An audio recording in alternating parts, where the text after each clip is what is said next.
Hi guys, Archer Gaming here, and today we're coming at you with another Gaming 101. This is my series where I explain not essentials for the hobby, but little, what they call life hacks. So little things you might not know of. And today's video we're going to be going on about my toolkit. So little things I keep in hand's reach anytime I'm at my desk or painting and stuff. A few of these might seem a bit obvious, but it's just the way I use them might be a bit different to how you guys use them. So the first thing, paintbrush cleaner. I'm sure a lot of you know what this is. A lot of you use it already.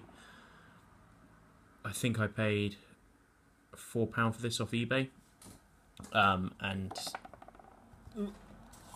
I've had it for about 6 months, and I've literally used less than about 3-4 mil of it. And this is a big old pot, so this should probably last me most of my hobby. The next thing is a toothbrush. I use it to clean up resin and fine cast and just things like that. It's obviously got a nice little circle bit on it, which I probably use more than the actual brush itself. I know a lot of people just use cheap toothbrushes. This is an old one I actually had and I cleaned it out properly. I just found it a bit easier where it's just got that bit more bend on it and a nicer grip. It's still only a relatively cheap toothbrush, but still.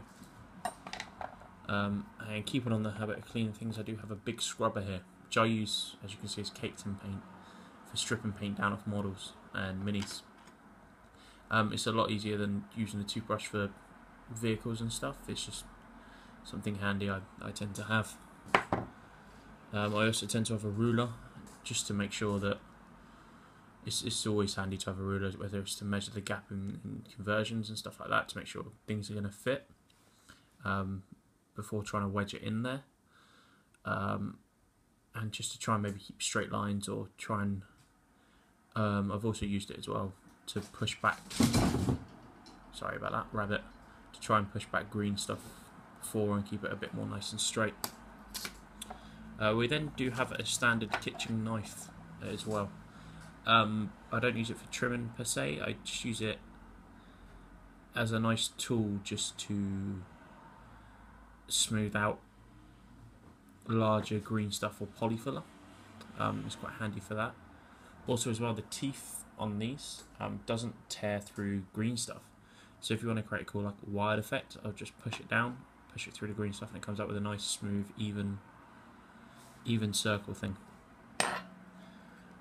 The next two are kind of one and the same. Files and a hobby knife. I